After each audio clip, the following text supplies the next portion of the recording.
But with that said, I do want to talk about Kyrie Irving. And for the people who have been listening to the show for a long period of time and have been listening from the early days, you knew my infatuation with James Harden and the Rockets. You knew how I felt about them. You knew how loyal I was to them. I had gotten league pass for the Rockets, and I was so convinced that he was the MVP the year that he didn't win it, and Russell Westbrook averaged a triple-double. And I feel like I was on the right side of history, though they didn't give that award to him. I'm also so salty because that was a big bet I made on MVP. But you know how I feel about James Harden. And the reason why I'm bringing this up is because I put out a video last year when he left and went to the Sixers. And it was basically, the analogy was, if you had a friend and they got divorced 5 times in 8 years, wouldn't you tell your friend that, hey, man, it might not be the girl, it might be you? That was James Harden. He's left Houston in shambles. It was always everyone else's fault. It was Dwight Howard's fault. It was Chris Paul's fault. It was Kevin McHale's fault. It was D'Antoni's fault. It was everyone's fault but James Harden. Then he leaves. He goes to Brooklyn. That ends up being a disaster. I think they were 13-3, Harden, Kyrie, and Durant together in Brooklyn. Injuries, all the craziness that went down with there. He ends up leaving. He goes to Philly, right? And I kept saying, like, you know, growing up, you would always hear when someone would go to break up with someone, they would say, oh, it's not you, it's me. No, James Harden, it's you. And it leads me to Kyrie Irving, where, Kyrie, it's you, bro. It's no one else, but it's you. Since you left the Cavaliers, this is now going to be your 4th team in 7 seasons.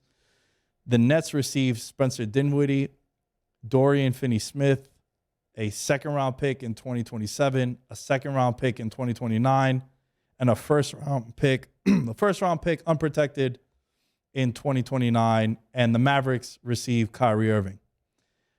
And the parallels between Kyrie and James Harden are wild to me. And they're both extremely talented.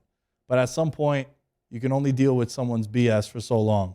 And that's what you're seeing with Kyrie in Brooklyn. That's what you saw with him in Boston. That's what you saw with him in Cleveland.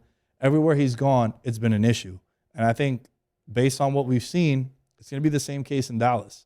I think Dallas making this trade is interesting because they were kind of just going through the motions and they were stuck where they are. And especially come playoff time, they were very easy to game plan against. Remember, in the playoffs, you play the same team for 10 to 12 days in a row. It's not you're playing Washington, then you're playing Brooklyn, then you're playing the Knicks. It's like, no, this team is going to be able to game plan against you. And that's why you've seen Luka, he'll get his, but then there's no one else to help him along the way. And that's why them making this move, I think, could be interesting in the playoffs because you're going to have 2 of the best 5 guys on the floor at all times with Kyrie and Luka. But I just think that with Kyrie Irving and with James Harden and some of these guys, and even like someone hit me up and asked me if Kyrie Irving and Aaron Rodgers are the same player.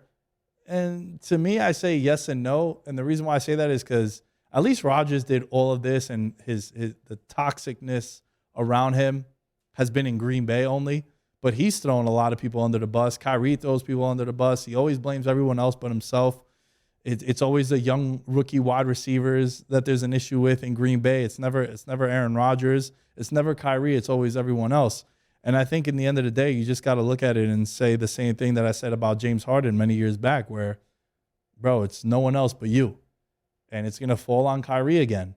And if you want to get in the Kyrie business, you're getting an amazing talent. You're getting a top 50 player of all time. And from a point guard perspective, like there's never been a guy to handle a basketball the way he does. However, is it worth it? The headache, the constant headache that comes with him. And that's why I think Brooklyn was just like, dude, you know what? It's never good enough.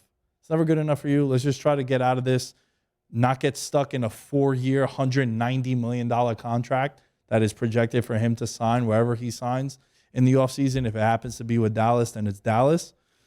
But to me, the parallels between James Harden and Kyrie Irving, that's why it was hilarious that they were both on the same team together, it's too much, man. It's too much. And the Mavericks now went from 25-1 to 14-1 to win the title. So they're telling you that they feel pretty good about Kyrie going there. But they did lose some important pieces in Spencer Dinwiddie and in DFS leaving Dallas. And if you go back to the offseason too, they lost Jalen Brunson, who at the time everyone laughed at the contract that he got with the Knicks, but he's been outplaying that contract, and he's a legitimate point guard that the Knicks have now. And you see how much Dallas misses him too. Kyrie is an amazing talent. He's a hell of a talent. No one's debating that. However, when it comes to dealing with him on a daily basis or trying to build around him, I think that's where you run into trouble. The same way Houston and Brooklyn and Philly runs into trouble with James Harden. And the end of the day, it's you. And I think these guys have to take some accountability to that and stop blaming others. So it's going to be interesting to see how it plays out. The circus of Kyrie Irving is now headed to Dallas. And it's going to be fun. Like, come playoff time, it's going to be fun. They're going to be a tough out. Look, they went all the way to the conference finals last year without him. And you're getting a guy who could go up and put 40 on any given night. And my favorite thing about Kyrie Irving is that we've seen him in big spots, and he doesn't shy away from the moment. But we've also seen him in big spots, like when he was in Boston against Milwaukee, where he just completely disappears too. So it's going to be fun, man. It's going to be fun, but also Kyrie needs to be a little accountable and realize that everyone's trying to do great by him, but also he's letting a lot of people down. Like Durant now, that's a whole nother conversation.